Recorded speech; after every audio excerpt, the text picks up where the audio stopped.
Welcome to the Past Life Awakening Institute podcast. I'm Mark Beale, a past life regression therapist and trainer. Today's guest is Nicole Lee. She's a hypnotherapist, past and between lives therapist. She has an MBBS, which is a Bachelor of Medicine and a Bachelor of Surgery. So she's a medical doctor. She lives in New Zealand and also practices online. She's born in Singapore and was trained and practiced as a medical doctor there for more than a decade before switching to hypnotherapy. And she facilitates transcendent transformation in her journeys with people. So welcome to the podcast, Nicole. Thank you so much for having me, Mark. Good to see you again. So Nicole's website is thehypnotherapypracticelimited.com. So www.thehypnotherapypracticelimited.com.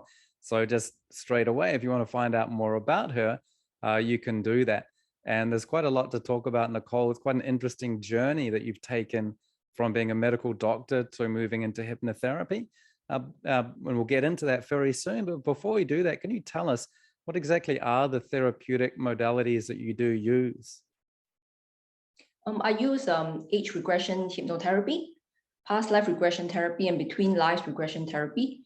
And these three main modalities I feel are a complete path per se, for a client who wants to deal with various issues pertaining to this life, past life, and also, spiritual issues.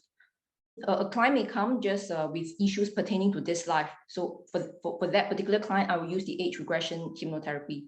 So those who have interest in past lives or who consciously or subconsciously have already done as much work, in this life as he or she can, then we may use the past life and subsequently progress to the between lives regression therapy. So it's very individualized according to whatever client comes to me and whatever presenting issue they come with.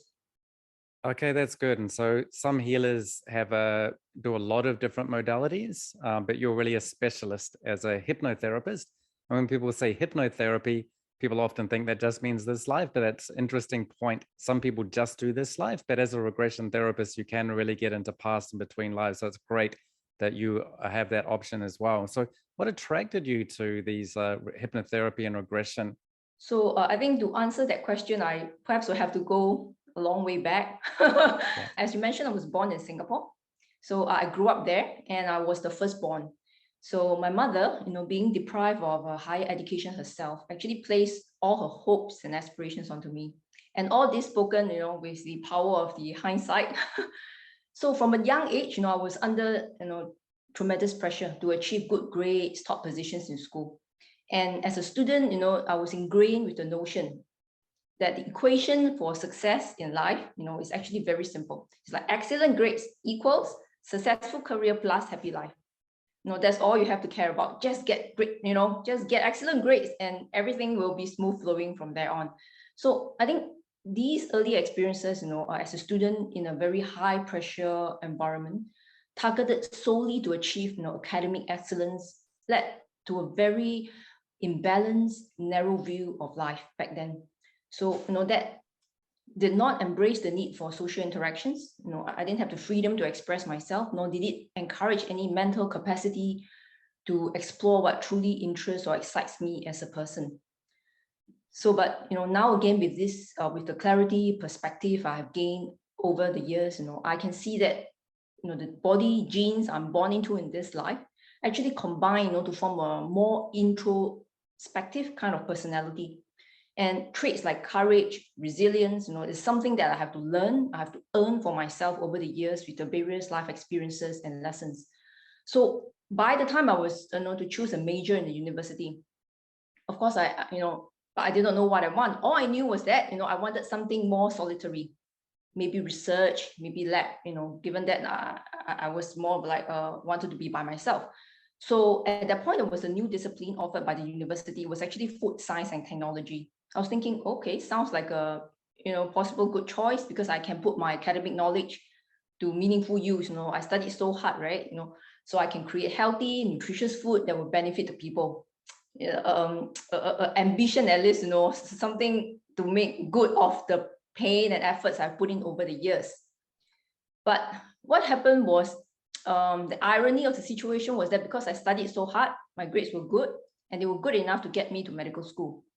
And this was a path I never considered. I didn't want it given my personality. But again, my mother stepped in, she wanted that for me, wanted that for the family. So when I was, when she told me, be a doctor, the first thing that came up was, being a doctor to me at that age meant, I have to face many people, numerous patients a day. So given my personality, I was not comfortable, with the thought of that even before I became one. And there was also this strange fear inside that I not wanting to get into trouble if I practice medicine. So this was something that it was strange and weird because there was no prior cause for that, but that became only clear after my own past life regression sessions in the later years. So at the age of 18, with very weak mental strength, very little courage, no emotional resilience, to withstand any other pressure, I succumbed to my mother's wish, at that point, which I now see, of course, is a destiny point in my life. I forgo my personal ambition for the sake of obedience. So looking back, that marked a fork in my life. The next 2 decades or so will actually be spent struggling against this, what I would call now a seemingly imposed path. Seemingly because ultimately I made the choice, right? And a victim mentality that actually ensued within me, that I was forced to do something I didn't want to. So given my learned association with career success, with life happiness, this career impediment, was a major issue in my quest for purpose and meaning to my life. So for some reason, I managed to survive medical school. Again, I just studied nonstop, to the detriment of other aspects of my life. I got decent grades, I graduated, and the present I got was housemanship. And I think now hopefully it's much better and it's more regulated. But back then we had to do 36 hours shift work straight. No shower, you have to skip a couple of meals, So it was very tough. It was very tough. And work was always about rushing. You had to rush from one patient to the next one, rush from one task to the next one. So, I mean, in this modern era, healthcare is perpetually overloaded. And the limited time we can actually afford, doctors can afford to spend on each patient actually felt very inadequate and unsatisfying. But there was really nothing I could do, to change the whole system. So, I mean, I know innately that, the role of a doctor is to physically heal people. It is, of course, important, it's meaningful in itself. But actually, so is every other vocation in the world, that arises out of the need to service mankind. At the end of the day, I think the satisfaction, in fulfilling a particular role in a particular career is very personal. It boils down to, the purpose of that person in this life. So at that point, immersed in this career that did not feel personally satisfying to me, I really struggled. On top of the victim mentality that was imposed onto me, and I really had to look for answers. So I completed housemanship, and I had a freedom to choose a posting, and I chose a public health posting that was actually office hours, weekends off. First time, I had some time to myself. So not knowing what to do back then, all I could do was to start to read books that I never read before, before medical books, before, academic books. So I started to read on firstly self-help, then I moved on to motivation.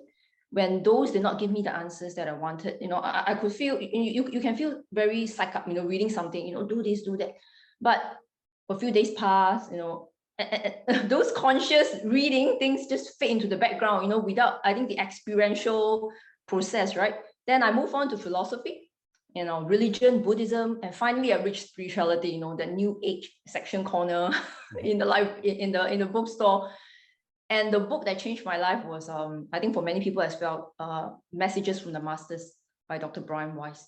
So for the first time, I was like, what is this? No, never came across hypnosis, don't know what it is. So I became very intrigued with this phenomenon, as well as the therapy practice of past life regression. So, and it was also during this public health posting that I met a fellow colleague, Dr. Peter Mack. He was a senior colleague who was seconded from the surgery department. And with the power of retrospection, this was actually, planting a seed for the subsequent events that were to come in the years after. So, my first exposure to this was reading books.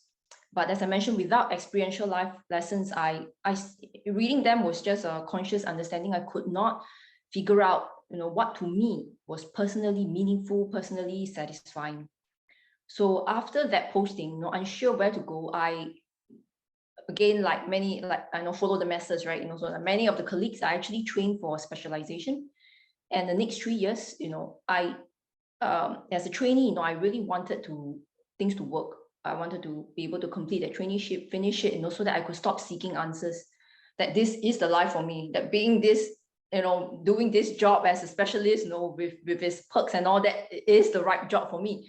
So I took the first part of the specialization exam. I underwent the necessary hospital rotations, but despite making myself going through all these motions, I still could not, at the end of that 3 years, envision myself leading a life as a specialist. And I did not find that particular career, satisfying again, or personally fulfilling. So during those years, I continued my reading on spirituality and much slower pace because work could be quite heavy. And there was one other book that I came across by Deepak Chopra, Synchro Destiny, that actually, a book about the concept of synchronicity, which also intrigued me. And I must say that, synchronicity, I think, have been commonly described by people as meaningful coincidences, right? But I actually feel that it's so much more than that. I personally would describe it as, synchronicity as meaningful events that actually facilitate, guide us towards a particular direction or destiny point best suited for our learning and evolution. So because it was actually through synchronicity that, I reconnected with Dr. Peter Mack, the colleague I met back in public health posting in 2014. That was several years after we parted ways. And it was also the time I decided to give up my traineeship. So I have 2 more years to go before I could actually specialize. 2 more years, one last exam, but I gave it up. So I was lost, I was like, what am I doing? All my friends and colleagues, they were moving ahead on with their life, but here I was unhappy, dissatisfied, having possibly a dream career, but giving it all up. So, and Dr. Peter Mack, for some, actually he told me, he just received a message one day to say, email Nicole, ask how she is. And he just did that. So at this point, actually he was using past life regression therapies. He trained to be one to help his patient, above his clinical work in surgery. Again, a path that no other doctor I know in Singapore took. Yeah, really, yeah. And so at this point in my life where I was lost, looking for directions, when he asked me how I was and he told me what he was doing, I could not, stop myself from asking for help. Because I knew at the point in my life what I did not want. I didn't want to do this, I didn't want to do that. But what can I do? What can I do that I will find happiness or satisfaction in? That is what I'm the purpose of my life, So that point of reconnection back in 2014 was actually the start of, what I would say, a series of life-changing experiences for me. Another, destiny point. And this marked my long-awaited path or, personal transformation, or if I may put it, spiritual awakening. So it was the first time that I actually attempted meditation at the advice of Dr. Mack. And I also underwent past life regression therapy sessions with him. He was my therapist. I also met my spirit guides for the first time during those regression therapy sessions. And those sessions are still imprinted deeply in my mind. So actually all these experiences, what happened was we actually wrote up a book called Mirrors of the Mind. So me from the perspective of the client, him from the perspective of the therapist, and we published that in the subsequent year in 2015. So this book detailed my 5 regression therapy sessions with him and the 12 meditation sessions on my own. So in which metaphorical stories and possible past lives emerged that were pertaining to the issues I was facing. So one of the messages just to, was that, which the implications did not hit me until actually a few days back. When the created contacts the creator, healing begins. So created, there was a fun metaphorical story with that. And then this message came up. So created means, I think, human beings, creator, whoever created us, healing begins. So Because back then when I received all those, divine or cosmic messages, some of them felt like they were just more being relayed through me. And to be very truthful, that time I could not really assimilate, their wisdom, or I could not integrate them into my life back then. Because I think it took me since then until now, about 6 more years of experiences to realize that, because some lessons cannot be rushed. The regression sessions I had back in 2014, they were actually intended to be acts of planting seeds, that would have to take time, ongoing necessary life experiences over the past 6 years and more to come to ripen. So that's why when we create the creator, the healing journey actually begins. It's not complete, it doesn't end, it begins. And yeah, when I wrote the book, I was thinking, I wish I could live really in sync with all these messages that I received, but it was not meant to be. I need more life experiences for the past 6 years and going forward to really lead that fuller life. It's a very interesting journey. I think a lot of people can identify with that. And I certainly do. I went through a lot of that sequence of reading, and doing that spiritual meditations yourself is also so significant. And even that dissatisfaction and that needing to find a path ourselves, and for that to be a little bit difficult, a bit painful, it seems to be what's required to go through that and come out the other side and then become a good healer. It's just a little ironic that you were already a medical doctor healer, and yet you had to go through this pain and the healing process to become a spiritual therapy healer. You called it like spiritual awakening to like, this is the path that I'm supposed to be doing. And then that integration process, and I think that's very real for a lot of people. So some of the people listening to this will be at an early stage where they just picked up Brian Weiss for the first time, and other people have been meditating and having experiences or doing regressions, but still it takes time and time to become a full-time professional therapist for other people. So what was some of the key moments? So can you tell us more about some of the past lives that you had recalled specifically, and how they spoke to the life that you've been telling us about? I think, yeah. So from my regression sessions in 2014, plus my own meditation sessions since then, I actually, for the purpose of the podcast, I did a tabulation. So I had like 12 possible past lives and story. I mean, possible because, again, they might be metaphorical stories, but whatever it is, the messages, I got the messages behind them. So each past life actually had its own spiritual theme, spiritual lessons, some of which are, of course, still ongoing in my life. So I'll just describe a few key events which pertain particularly to this struggle, from being a doctor to where I am today. So in one of the past lives, this was written up in my book as well. That was in 1400s in ancient China. I was the wife of a poor rice farmer, so I was illiterate. And we had a son whom we loved very much. But at the age of 5, after working the fields, coming back home, we found him dead in the fields, bitten, poisoned by a snake. And after that, the husband, just became an alcoholic. Me as the wife, I lived on, died of old age. But my dying wish then was to be literate. What I wanted to be literate so that I could provide a better living environment. And if that had happened, my son wouldn't have died. So that wish, I think, actually created my current circumstances of being literate and, in a way, intelligent enough to achieve what I want in this life. And also perhaps planted the seed, for me becoming a doctor, because I could not save my son back then. I could not save my sick husband. And I myself died of an untreated illness because we had no money. So to be very truthful, despite, the painful, struggling years, studying through medical school, the numerous exams, and the challenging path, through housemanship and as a doctor, I have always been very grateful, to possess the medical knowledge that to this day has enabled me to help my parents, my family, some of my close friends, and myself, so that I don't keep running to the doctor for every small thing, a rash, which I would have. I think I would have become a hypochondriac if not for possessing all this knowledge. That's actually a really good point. So we were just talking before about, I think a lot of people have to go through a dissatisfaction with what they're doing before they become a hypnotherapist or past life therapist. But at the same time, we don't want to be eaten up by our dissatisfaction. We're dissatisfied, but we accept it and use that as motivation to make change. And so it's really nice that your past life regression sort of helped that. So on one hand, it's like I succumbed to the pressure of my mother who made me do this thing.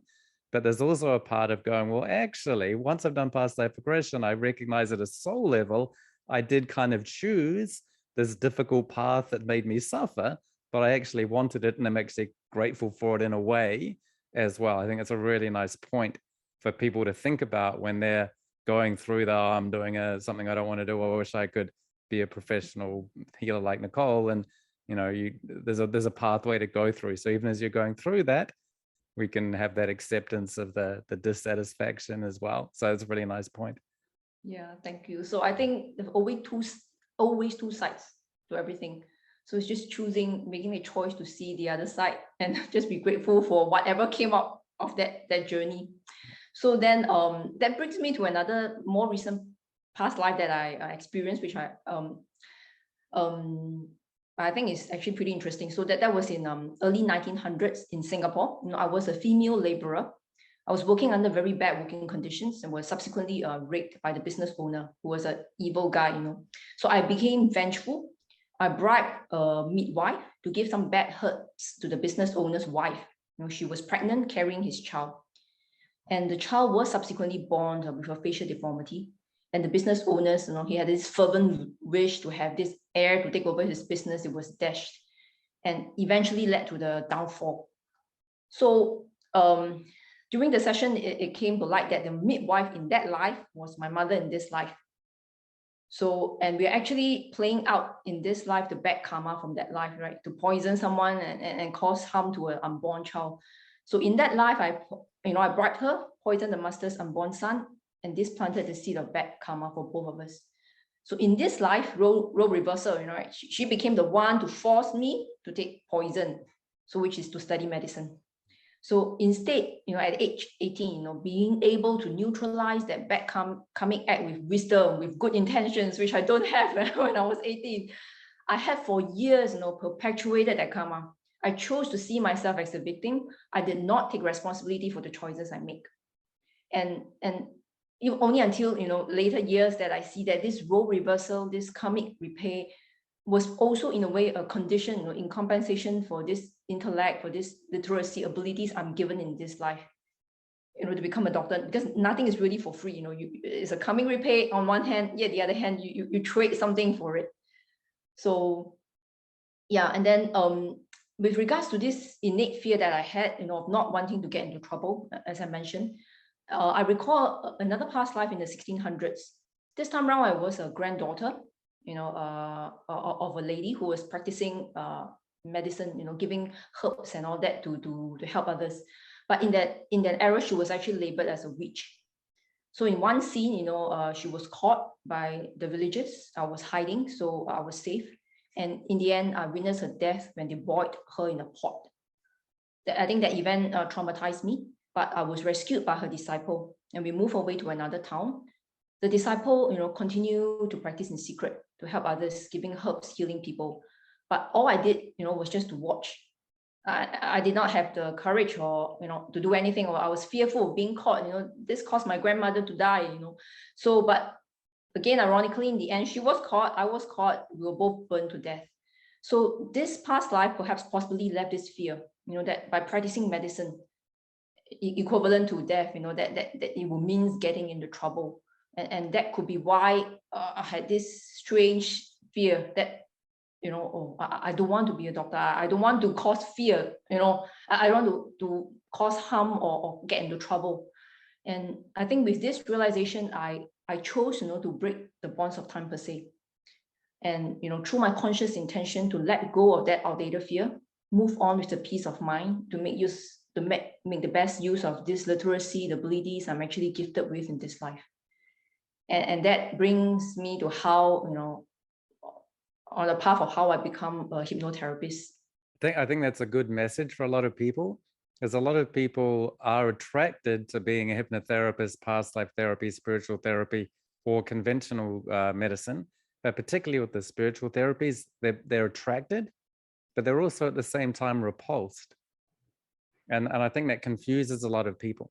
And they are in two minds, and then they don't know what to do, and then they just don't progress with their studies or learning. Or they even are attracted enough to do studies, but then are hesitant to practice.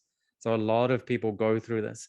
And so a key thing is to know that it's very common, and that there can be reasons for it. And often it is past lives. So you're attracted to this kind of healing because you've got past skills in the past. But you can be repulsed or averse because you've had past residues of emotions and events. So what you described, I think, is really helpful for a lot of people. So maybe even you're watching this podcast because you're sort of attracted but haven't followed through, or there's something's blocking you, and that there's often a very good reason. The attraction is very much connected to the aversion. Once you recognize that, you can find out the causes of both, and then, as you say, break the bonds of time. And then that can help people either take the step to actually doing the study, or take the step to implementing the study and really putting it into practice. I think that's really helpful for people to know. If they think, well, I should just really love healing and have no aversion at all. But real healers don't really, that's not how it goes. Nothing's all rainbows and butterflies for most healers. There's always some other stuff in there, and processing it is it's helpful, is really helpful and common for a lot of people. So I think it's a really good point. So maybe just to complete that that path. So in 2014, one of the meditation sessions, was on my life purpose in this life. And the only message I got then was 6 words. During that session, it was to lead, to help, to awaken. So over the years, I keep pondering what this means, to lead as a leader, to help. I could have helped as a doctor, to awaken. Yeah, but this maybe is like a generic message, but what can I do, in actual life to fulfill this message? So again, I look back now and see that, synchronicity is at work. So firstly, my interest in the area, through reading, the eye-opening regression session therapies I had with Dr. Mack was the first step. Then, and after that, I became a mother in the subsequent years. We relocated to New Zealand as well. And during these few years, I actually, to be truthful, I did not have the capacity, to be actively involved in daily meditation, in hypnotherapy, regression work. But actually, in retrospect, I was gathering or experiencing the necessary life experiences and lessons before the next step arrived. Becoming a mother myself, allowed me to truly forgive my own mother. The difficulties and challenges of motherhood, there are 4 of us. She raised us on her own. No internet, I have to Google every single thing, how long should I boil a bottle for and all that, where she had none, just left to her own resources, So yeah, it's really true experiencing this necessary path that certain fruits really come into being. So, we settled down in Auckland eventually, and finally I have some time to myself. So events led on to this next stage. So I had a friend who was struggling with personal issues. He was seeing counselors, psychologists, but he was not in good shape. So it was only after the addition of hypnotherapy that I really saw that, his path turned around. And another event that happened, which I think was because of synchronicity, but okay, you might think it's a little bit funny. So one day, one tiring day, I was just relaxing. So I was looking through Netflix, what to watch, nothing. Oh, Bling Empire. Not something I would normally have watched, but I just clicked on it. And just before I was going to turn the program on, the scene, I'm not sure if you watched it, but there was a scene about one of the main characters, Kevin. He was adopted, so he had always wanted to look for his real parents, and that feeling of wanting to find the parents, something is lacking, was in him, and he actually went to approach a regression hypnotherapist. So that particular scene was him being regressed back to the point where he remembered his mother, and he remembered that he was actually wanted. It's because of some social cultural things that the mother could not keep him. And that realization, actually let him untie the knot in his heart for many years. And that particular scene reminded me of how powerful regression therapy is. I was gathering at life experiences, being a mother and all that, relocating, I forgot that this was something that I wanted to do or I'm so interested in. So, and to get that out of Bling Empire, what could I say? It must be synchronicity. So then these two things came up. So I started to think, what course should I take? Should I really, start my journey on hypnotherapy? Would it be a path I should take? So that day I just thought, let me meditate one more time. Let's ask for guidance. And this time round, because I think I was ready, in a flash of insight, I saw that the 6 words to lead, to help, to awaken also meant, to lead as in induction, to lead someone, induce someone into a hypnotic state, to help, during the process, and to awaken the person from a hypnotic state. So the 6 words, literally, it was the purpose of my life and also translated to how I could actualize it. So I don't know, I was myself quite amazed. It didn't occur to me that the 6 words could be interpreted that way. So that was then I decided, I'm going to start taking hypnotherapy courses. I took an online course with another academy, but it was structured. It was pretty good, but they were focusing more on direct suggestive techniques. So having gone through the interactive regression techniques myself, I wanted something more. So then I found a local course in New Zealand that was live, and it was 3-day course. I took it.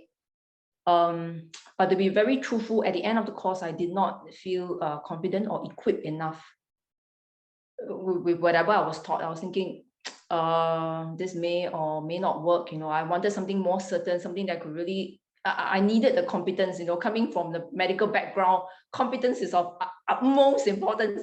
So at this point, I was actually quite disappointed because that weekend was extremely tiring. I put a lot of hopes on it. Then I was telling my sister about it, and he said, why don't you try Udemy? There's some courses there. And she randomly sent me a link, which happened to be yours. Again, synchronicity. So yeah, so I took those courses, and not your certified program as yet then, and they were really good. Structured, very systematic. And the live demonstration videos, I could tell that they work. Yeah, so then I sign up with you, become a certified healer, and being through the certification course with you, really, I feel give me the competence and the confidence to be able to do what I'm doing today. So thanks a lot, Mark. I cannot thank you enough for that. Well, thank you. Yeah, that's good. So this was happening around your mid-30s, wasn't it? Oh, yes. For some people, mid-30s, it's like, is it too late? But I think that's when sort of life begins for hypnotherapists or spiritual regression therapists. I tend to not work with people much younger than that. And I think mid-30s, you have to go through a lot of these life and spiritual experiences. And then that's kind of what equips you to really start the professional path and to have all of these really complementary. So the systematic approach you had, being a medical doctor, they're really helpful skills that you bring to your approach. So that's part of your own journey. So we'll talk about some case studies soon. I think I would like to maybe describe a case which I personally also learned a lot from. Okay. This was a case of a client who actually underwent all 3 programs with me: hypnotherapy with Age Regression, Past Life, and Between Lives Regression. So when she first approached me, she was a lady in her 40s, an aspiring healer herself. But she was struggling, firstly, with this issue of self-discipline, to even commence her healer's courses. She signed up for them. She just couldn't find the self-discipline to start them. So a little bit of her background, in her 20s, she had actually excellent academic achievements. But in the end, she chose a career that was not of her own choice because of external pressures. A situation which is actually very similar to my own. So she worked in the private sector for a few years, gave birth, and chose to take care of the children. And she has been a housewife since then. So at this point in her life, with her children all grown up, she looked back and she felt it was a waste, of her time, of her energy in her youth to pursue something that was not of her interest. And she was very regretful. So she said, I do not want to have further regrets. So in her hypnotherapy form, she wrote that she wanted to study hard, study energetically like she was in her 20s, and to be self-confident. However, for some reason, she was using household chores, other miscellaneous things, to occupy her time. So she felt blocked. She felt being pulled back from being committed to her studies. So there's this issue of this apparent lack of self-discipline. It's apparent because I think there's definitely something more beneath it. So for this, for the first session of hypnotherapy of age regression, we actually went in to gather her inner positive resources before we deal with the presenting issue. And to me, this is a crucial first step that truthfully not many other therapy courses actually incorporate. So, but yours does, So because I think in the quest to heal the negative, we ironically, we leave out the positive, doesn't matter what you have in your life, just go straight to the point. But why not use what we have and integrate that to help us heal, So, but this session was interesting because we regress her back to a memory of success in her life. So, being successful, if you see yourself that you should be happy, joyous, full of confidence. But she actually had an abreaction. She recalled her confidence, she recalled her determination as a valedictorian, actually giving the speech at the university graduation ceremony. And she started crying. She cried, what happened to that young person who was fearless, who could achieve anything? Where did the old me go? She was saying all this out under the hypnotic state. So at this point, I allowed her to release all the emotional residues, burdens that were deeply embedded in the subconscious, which I think she really needed that. So as the tears flowed, actually what happened was her own subconscious wisdom stepped in. At this point, I could sense this a little bit shift of emotions because a new scene was emerging. And she told me, she described interestingly that, now I'm seeing a tent, like camping tent that's restricting me. I cannot look outside. So I asked her, are you trapped? Can you get out of it? She said, I'm going to take a knife. I'm going to cut through it. So as she emerged from the tent, she looked around and she was surrounded by beautiful nature. And there was this sense of peace. So this powerful metaphor, provided by her subconscious, gave her the realization that peace was actually just separated by this thin piece of barrier that she could cut through by herself, to free herself, to enjoy the peace that was there within her, around her all along. So in her hypnotic state, she said, I don't have to be my old self. I don't have to compare to my old self. I keep wanting to go back to my fearless old self.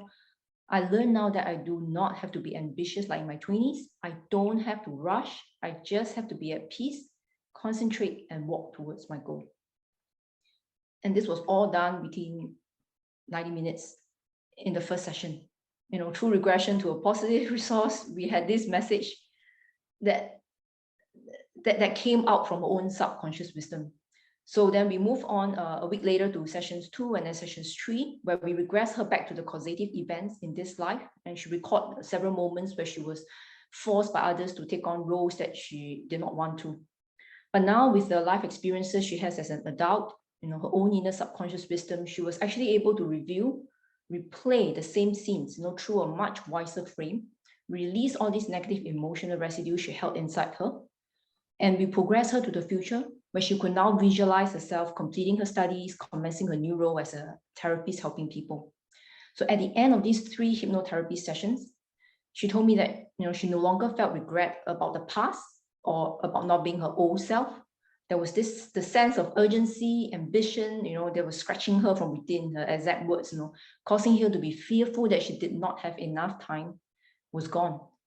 Because she knew that, she did not have to try hard. There's no need to try, she just be herself, live her life, go her path, feel content. And she was able then to really not just commence, but move on subsequently to complete her classes with a peace of mind. So that concludes the hypnotherapy portion.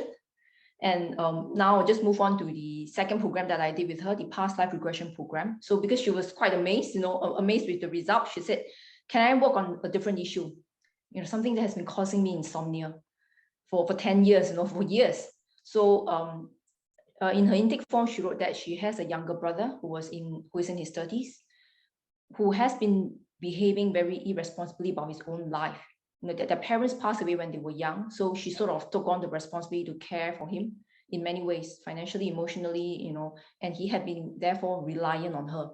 And she said, I think it's time she wanted to work on the relationship because she felt guilty that she made the brother weak, yet she could not stop herself from feeling responsible for him. It was a vicious cycle. I have to be responsible for you, but I'm making you weak and I feel guilty for it. How can I get out of this? So in the first session, so we regress her back to a causative event causing a negative effect in this life, and recalled her memories when she was in her 30s, pregnant with a child, and she was having this big fight with the brother over his irresponsible ways. She was crying, very upset, very agitated. And then these emotions, we use them as a bridge, bridge to bring us back to a causative past life. So that was, and that life was in the 1900s. So that scene, she was a high-ranking male army officer who was angry, agitated. He was hitting and scolding this young soldier. This young soldier had been irresponsible, did not manage the weapon they were going to use well, causing it to be stuck. It was some sort of cannon, and could not fire, leading to bad consequences. At that point, she recognized the soldier to be her younger brother in this life. So, it appeared that the role of her brother and the impact of his irresponsible ways were repeated, in that life, in 1900s, and also in this life. So we move on to the third session where we were seeing, is there a life that actually balances things out, or what led to this? So in this time, she recalled herself as a rich businessman in the 1800s. He had a big farm, huge animal herd. Her brother in that past life was the eldest son. So in one scene, the son requested the businessman to give him half the livestock to manage, but the father refused, saying, it's tough to manage. You cannot do it. I don't think you're mature enough. In a way, he did not give the son the responsibility to do so. And, we learned what actually happened, when she was regressed into the spirit realm at the end of that life. Her guides told her that, you did not give freedom to people. Let them be, let them act on their own.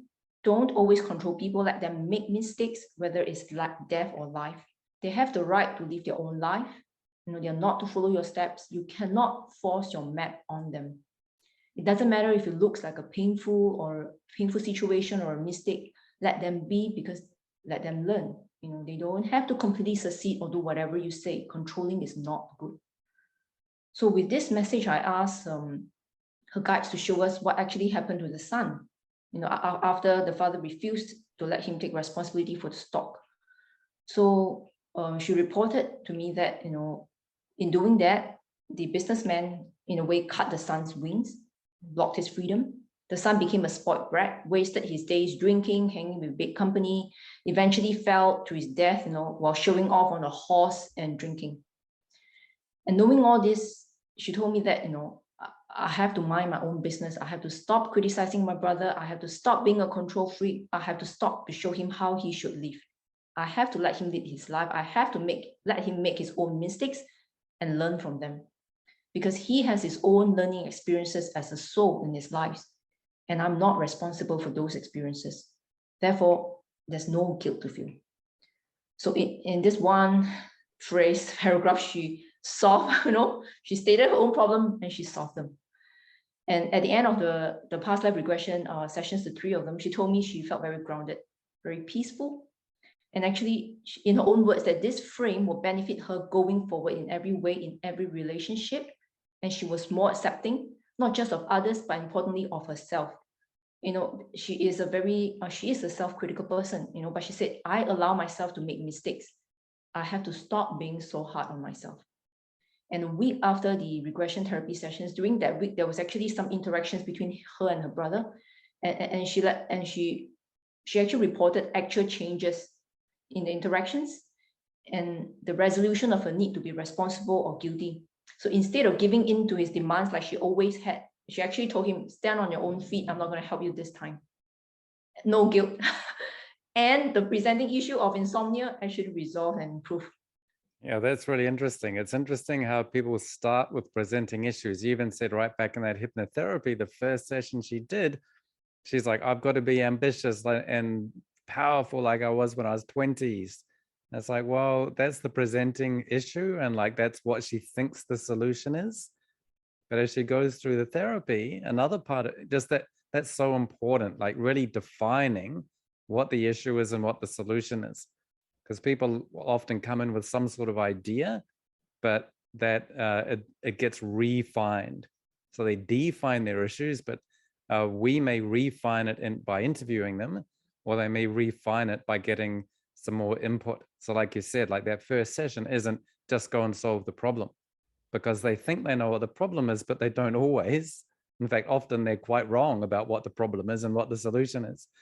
But when you get shown through metaphors or through experiences, actually, this is the real problem, the real issue, and here's another way of going about it. And if we just charge in trying to solve a predefined thing, which isn't as accurate as it could be, then we're off on a wrong, it's hard to get to the right place.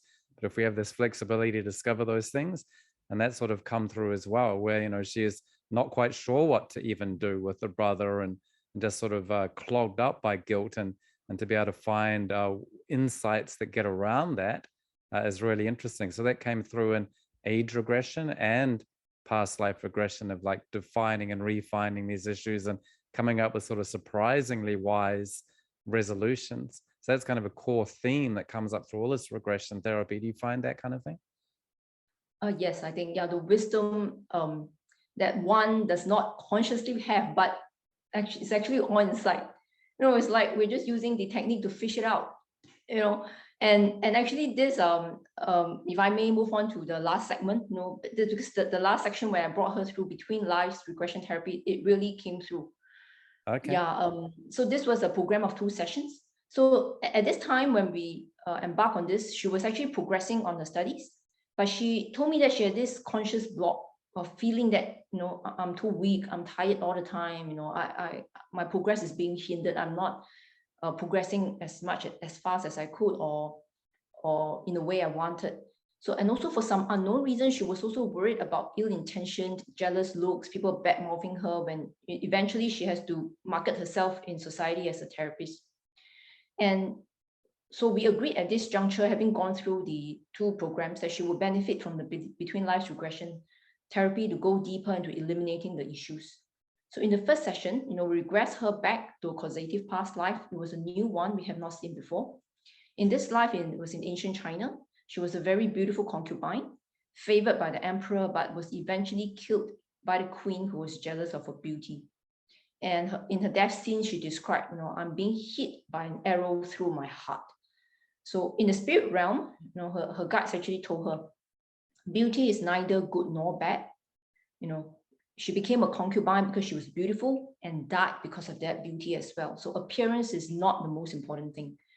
And this transcendental, non-dualistic concept, revealed to both of us that she was clearly in the between lives realm and assessing this ultimate reality beyond, our conventional and spiritual realities. And she was told that, this is an endless journey we have to experience. Your main spiritual lesson in this life is to help people who are suffering in their souls. And actually, for this part, I think the message is true for many healers, aspiring or practicing. A lot of people are suffering. Help them, since you know what life is, a journey of beauty, of strength, of everything. You know the pain they're feeling, help them in any way you can.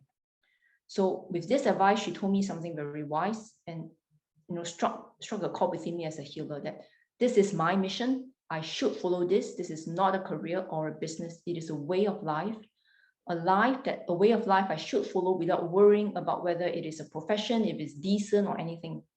Just live by helping others with their suffering. They're bleeding outside. They're not bleeding outside, but they're bleeding inside in their hearts. And then suddenly she paused and she exclaimed, oh, the arrow, the arrow in the heart, the means by which the concubine died, means the emotional pain and suffering of people, whether they're pretty or not, queen or not, young or old. It signifies the sufferings in their hearts. And it also means the evil and pain that people cause one another. And I am here to help people relieve of that pain.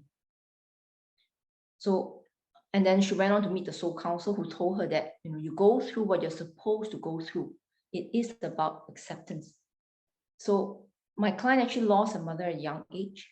That made her very compassionate, to people who have lost their parents or to others' pain. And then she said, so that she wouldn't act like the rich businessman in the other past life in the 1800s, who was strong, but who was always mocking the weak ones, looking down on them.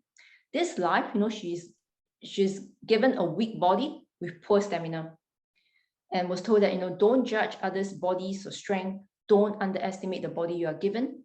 If your mind is conscious, awake, you can achieve things. But don't overreact when the body is tired as well. Just don't judge. And at this point, I asked her what was the spiritual lessons across many past lives. And she said, it is about experience in different lives. Being a different person every time allows me to understand how other people feel, gives me wisdom. And I need to get the wisdom of all these lives through experiences. The struggle never ends, and I will have to live and manage with wisdom. Day by day, with time, the puzzle falls into place. There is no rushing. The time will come.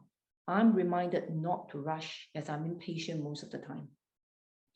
So when our session concluded, she could not describe to me how she felt. She was speechless and very appreciative of the session. So I just asked her one question. I said, do you feel more confident now to be a healer? And she actually replied, there's no need to feel confidence at all. I just do what I have to do. I don't have to worry about having the confidence. So I cannot give a better answer than what she said. Not just to myself per se, I think to every healer out there. That's a really nice journey. So you started off with 3 sessions of hypnotherapy just to this life, but then, and so one of her key presenting issues was this procrastination. Like she's just not getting it done. She's making excuses about, I'm busy with the housework or this and that. And it was just procrastination and demotivation. And you deal with that in some ways in this life. But then you had 3 sessions of past life regression, but then 2 sessions of between lives regression. So we started off talking, and we call ourselves a hypnotherapist, or you're the hypnotherapy practice, but these are the 3 key areas that you work in. So that's a really good example of how you take one person with varying, apparently different issues, but it all does link in. And it's like, well, we do the 3 sessions of hypnotherapy, but then by taking them into past lives and then doing 2 more sessions in between lives. So altogether, that's 8 sessions. And you can see, the first 3 really got her into studying and doing her healing things. But by going on and doing the extra group of past life sessions and then doing the extra between lives, you see the extra nuances and sophistication and the level of response and therapeutic resolution. We got a hypnotherapy version of resolution that really got her moving and was really helpful. But then it gets into and that kind of helps her sort of be motivated to get things done. But then she transcends motivation and is just like in the flow of doing things at a spiritual awakening level as well. So it's a really great illustration of how these 3 modalities actually are sort of one overarching modality in themselves, or really work together. So I think it's a great thing for people, and a lot of people will be watching this podcast or interested in, she was a doctor and she's a hypnotherapist, but they don't necessarily see how intertwined hypnotherapy is with past life regression. Now, intertwined between lives is with past lives. So you can sort of stop after your first 3 sessions, but if you have another 3 and another 2, over spaced out over quite a number of months, you're really going on a journey, isn't it? So I think it's a great illustration. Yeah. Actually, I do have a second and final session of the Between Lives. That'd be great. And wrap it up. Yeah. Yeah, which highlighted another surprising message. Okay. So at this point, I think to wrap up the whole journey, she actually told me that before we started that she's very balanced, she felt grounded, there's no anxiety, she didn't need confidence. But she asked me, I'm just pushing myself to be more productive. But again, my body with my illnesses and pains seems to be hindering that. And just yesterday, she injured herself for exercising, could not exercise for a while, had to undergo treatment. And in a way, she felt a bit frustrated, why is my body preventing me from doing so many things I want in life? So this time we regress back to another new past life. She was a Russian lady in her 20s in the 1800s, married a well-to-do husband, spent her day enjoying her life. Very easy life, had children, but did not even have to look after the children because she had lots of servants to serve her, and spent all her time playing cards, shopping, eating good food, riding horses, tea parties, reading books. So at this point, to be very truthful, I was thinking to myself, I'm not sure how this life answers, what we are asking. But again, the wisdom that I don't have at the conscious level, the answers emerge when we reach the spirit between life's realm. She was actually told by the soul counsel that the body she now has is not intended for hard work. Now, she's given a chance this life to relax, enjoy life with the fragile body. She had past life, as a businessman, and all that, strong male bodies before. And because of that, I think she kept comparing herself with strong men, strong women. And, they just tell her, don't do that. Just enjoy life. You had those tough bodies, you had those experiences, they're enough for now. This life you experience, you enjoy, you concentrate on the joys, not on the hardships, the pain and suffering of the physical body. You're given this physical body, to limit her from doing hard work and tough things. She was told to cooperate with the body she was given, to care for it, to give it love. And in this moment, she told me that, she was shown herself enjoying the life, the small things in life as the Russian lady, smiling, riding a horse, feeling the happiness, the wind in the hair, dancing with the husband, all the small joys in life. And that life can be beautiful. It does not have to be hard. Enjoy the moments, make things joyful. The Russian lady, also had illnesses, sickness. She suffered in labor, but she recovered, moved on to enjoy life easily. She did not focus on the pain or the sickness. It does not mean not having pain, but, she recovers, put her focus on enjoying life.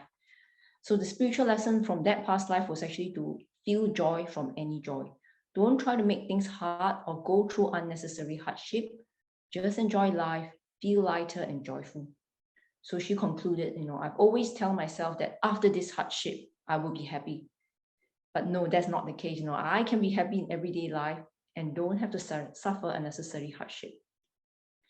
So, at the end of this journey with her, both of us feel that, everything we've done for the past weeks and months, fall into place. From, as you mentioned, lacking self-discipline in her studies, carrying the guilt burden of her brother's life on her, feeling anxious, overtly ambitious, pushing herself too hard, to increasing productivity, to now being in peace, feeling balanced, free of guilt, completing her studies, while enjoying life's little joys and moments in the process. So this last session, give us the sort of unexpected message that everything has to be balanced out. Life is tough, right? So many lessons to learn, but we have to try to enjoy the process as well. Yeah, and I think this last session with her really summed up everything well. That brings us kind of full circle, because we start off with that first session of, accessing positive resources and feeling good, and then resolving the issues. And then the last session was kind of, we don't have to keep on solving problems. Remember to come back to the things that give us joy. And oftentimes we can get, go through a lot of regression and go to a lot of causes of problems in the past. But we can't do that. We don't, we can do that for a number of sessions. We can even do these 3 modalities. We end up doing 8 sessions. But what we're not doing is 1 session a week all year. We're not doing 52 of these. So at a certain point, and maybe after the 8th session, after about sort of 4 or 5 months working together, the subconscious says, okay, that's enough. And let's forget it. Let's not worry about going into the past too much. Let's come back and just be present in the now. And I think that's a really great message and a reminder as well, that we're not going in just all about problems and all about the past. It's really so we can be more present in the now. And that's such a common and important therapeutic resolution that we all get to in the end. So it's a really, really great way of concluding that story. So that's a great example of how these 3 modalities can work together. So I understand you've got another case study. This was a lady whom I brought through just the program of hypnotherapy with Age Regression. So she was 40 years old, happily married, had 3 beautiful children. But her presenting issue was that, she had this unresolved fears of being unloved as a child and the need to still earn love from her parents. So she had a brother, and she was angry, resentful because the parents' preferential treatment towards her brother. So all these negative emotions were draining her energy. And she knew consciously that it was taking time away, from her own family. It wasn't fair to her husband and her children. She tried, to talk to the parents about it, about some of the ways that she felt it was not fair, how the way that she felt they could treat them in a different way, treat her in a different way, but nothing changed, despite her attempts to find peace with them. So she had read my book and was actually interested to use past life regression to resolve her presenting issue.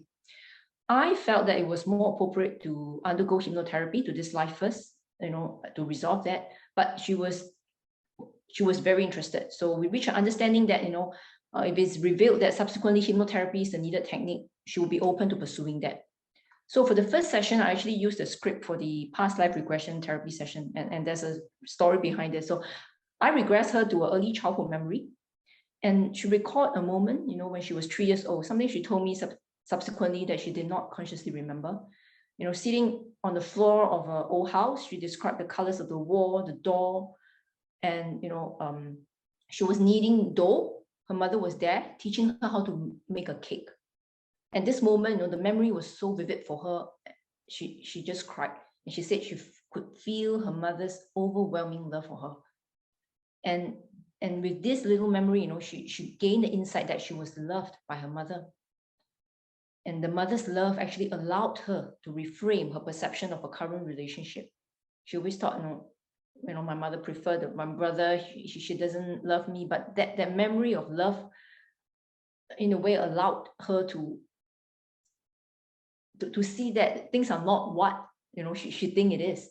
And so at the end of the session, we attempted an initial entry into past life because it was initially meant to be a past life regression. But instead, she saw herself as a powerful eagle who could fly anywhere it wanted, but was circling around the same spot. She could sense the freedom, the lightness, the possibilities beyond that. But she was just circling the same spot, and she received the message that she just had to stop circling in the same place, just flying to freedom. So instead of a past life, we received a metaphorical message from her subconscious to not dwell on the same family issue. She had, in a way, been circling, focusing to move her energies away to experience freedom. So after the end of the first session, we discussed that likely hypnotherapy with this life regression is more suited for her modality. But looking back, there's no coincidence that I used that script, the past life regression script, with regression to an early childhood memory, which is not, inside the hypnotherapy's first session script. That was that little memory that allowed her to actually gain the insight of being loved and, in a way, to forgive her mother. So in the subsequent hypnotherapy sessions, we regress her to causative events in this life, where she actually saw, her own father carrying his childhood baggage and suffering to his adult life, even until today. And she could feel the empathy for him. She said, I feel very sorry that he had to go through such a childhood. And in the state, she saw that she was now an adult with more maturity and skills to deal with her parents' issues. And she didn't have to deal with the current issues with the unsophisticated reactions she had used in the past. She can make the conscious choice not to carry on the hurt from her parents' generation. She cannot change her parents' ways, but she can change her reactions to whatever happens. So these sessions she described back to me, were powerful. They provided her with the emotional breakthrough she needed. So I caught up with her, and she told me up to today, she still faces unjust treatments from the parents, but she has the tools to overcome them. She no longer allowed the setbacks, to rob her of her precious time and energy from her family, her children. And she was grateful. And that, with this new perspective, she is able to overcome a lot of challenges that comes along. So, and then, and she really appreciated having this, in a way, a reframe, of the perspective of what had happened and how she can choose to perceive whatever is happening right now. which I think for me personally sums up what hypnotherapy can really do. It's really that reframing, because we can't change the past, and so many times we cannot change, either the circumstances we are in or the people we are dealing with, the nature of the relationships, but we can choose to reframe how we perceive what is going on. We can choose so that, we have an appropriate response, reaction, rather than, reacting out of guilt, out of hurt, out of all the negative grounds. So you've gone through this journey yourself, from being a doctor to finding something which is more aligned with your soul's purpose. So what would you say to people that are healers and looking to further their healing? So for those who want to train as healers, I say take Mark's course. That's the best advice I can give, and I mean it from the bottom of my heart. If I hadn't taken your course, I would not be where I am today. Because I've been through 2 courses. I've researched on numerous. And I mean, if I don't feel a particular course or, something is effective, allow me to have the competence, and the competence, I wouldn't be here today. Being through a doctor, the implications of that, if I, give a wrong treatment, the implications will be disastrous. So people might see maybe spiritual healing as something not so definite or what, but if a client approaches you, you have that window of opportunity to change someone's life, and you missed it, because you didn't have the best possible training, because, you're not truly competent enough. I think that's such a pity and such a waste. And in even the worst way, maybe turn the client away from spiritual healing. Hypnotherapy doesn't work, I was regressed, but so what? When actually it was merely not having the tools, and the equipment, and your course really equipped me with whatever I need. And in fact, more, some things which I didn't expect, like, regression to positive resources, and a lot of other things that I didn't expect to come up from a course. Your course has it all. And also, the structure of mentoring. Actually, I was telling my sister that, I can attend courses, but I need a mentor. Coming from the medical background, we need a good mentor to answer our questions, to be a role model, to show us how it is to go. So, you yourself have thousands of hours. I'm not sure whether there's even more, of experience, actual life experiences with clients. And I'm sure, you gain a lot of wisdom through your whole journey. And that everything is incorporated into a curriculum, passed on to us through the mentoring. So I mean, for someone who seriously wants to train as a healer, in regression therapy, I cannot find a better course out there. So yeah, for those, take this course. It will give you the confidence, everything you need. Stop looking around. Yeah. Thanks a lot for saying that. And just for those that are watching and not quite sure, maybe they've taken my Udemy. Nicole makes a really good point, which my course is essentially basically all mentoring.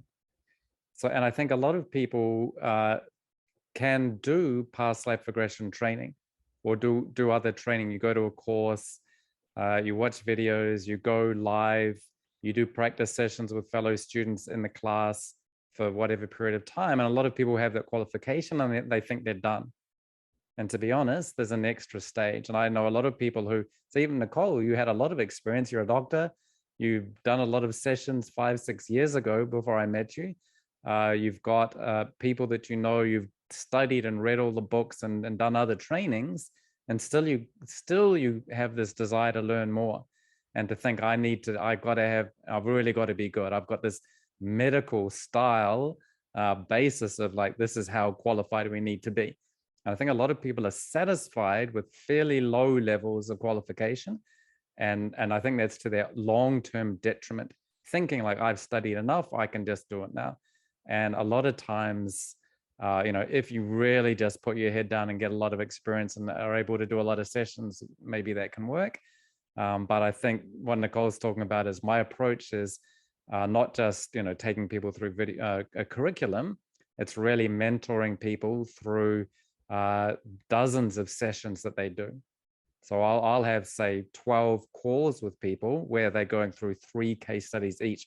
So people will do 36 sessions and report back to me, and I'll mentor them through that. So that's really another level of training.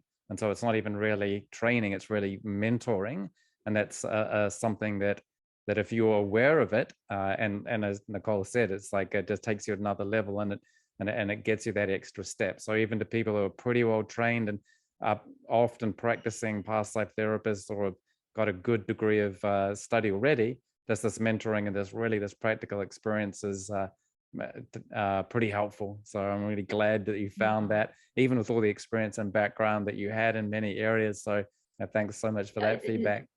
It's really that interaction, the mentoring, the feedback, because it's again a very personal. Everyone is at different levels. Everyone have different areas of lacking. So, but you know, as a mentor, you're able to I find very sharply pick up, which areas need improvement, what can be done better, how to shape this particular student into, a proficient healer. So those are the things that a lot of other courses, a weekend, 3-day weekend course can never give. It's an ongoing process. And I think you grow with the student as well over that few months. Yeah. Exactly. Even as a therapist, I've always just loved one-to-one communication.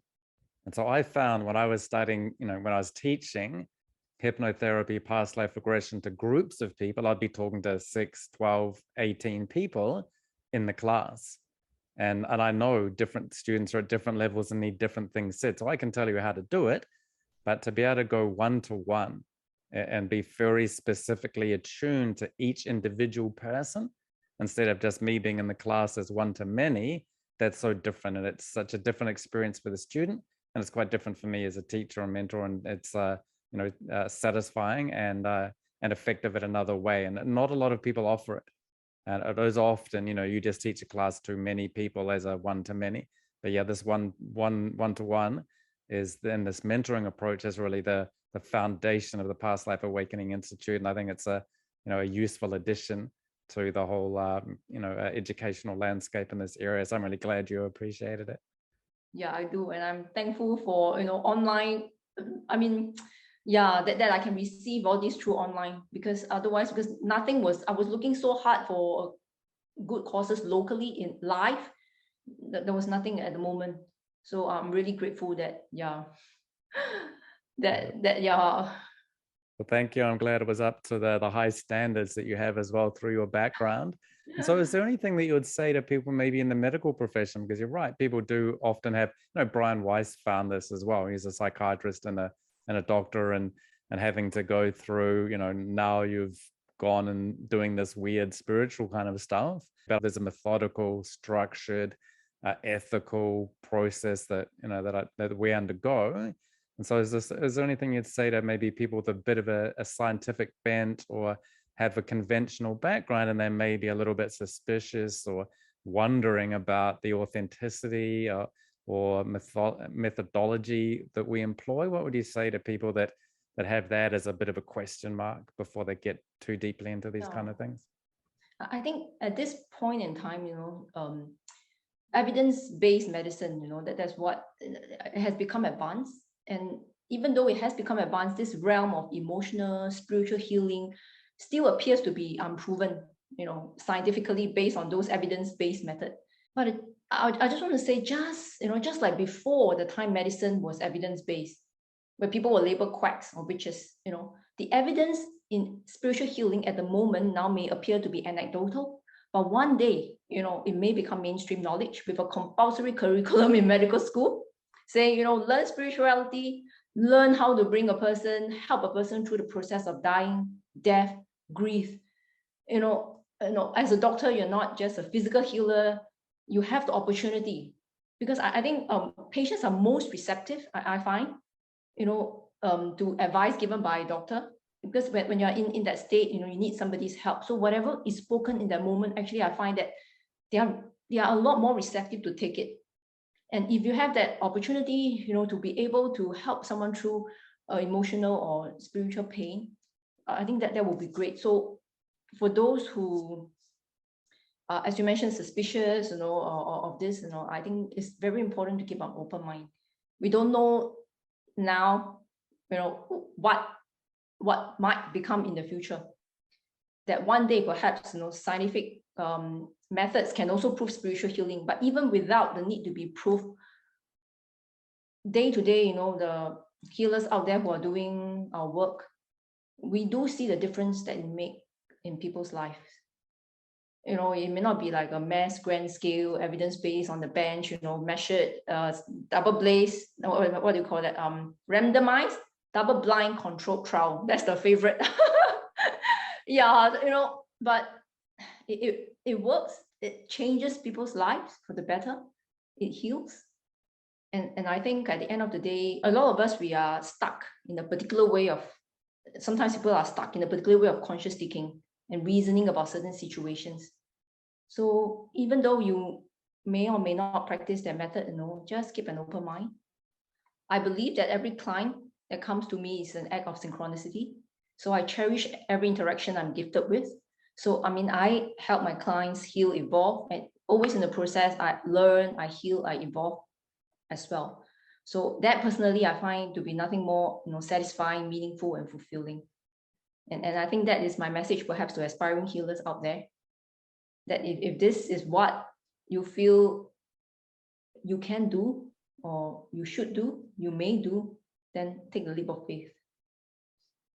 That's a great message. So thank you so much for sharing that. So if you're thinking, well, I would like to do past life regression, but I want to do it with somebody who's methodical and has a scientific background as well, then Nicole, as a doctor, is a person that I'd heartily recommend. So just a reminder again, you can find her website, thehypnotherapypracticeltd.com. So the links will be in the description. What can people do if they want to contact you for sessions? So via the website, yeah, email address is there, the online form is there, yeah. Okay, fantastic. So I highly recommend her for hypnotherapy, past life regression, between lives, and the methodical and comprehensive, complete approach that she brings. So thanks so much, Nicole, for sharing your stories about your own life experience, and your case studies are really great. Thanks for coming on the podcast. It's my pleasure. Thank you so much, Mark. Thanks for listening or watching. To find out more about my guest, see the links in the description for details. If you're interested in having personal sessions or certification training in hypnosis or hypnotherapy, or regression to this life, past lives, between lives, or spirit releasement therapy, then visit my website, the Past Life Awakening Institute.com, for details. Thanks so much for watching or listening, and see you next time.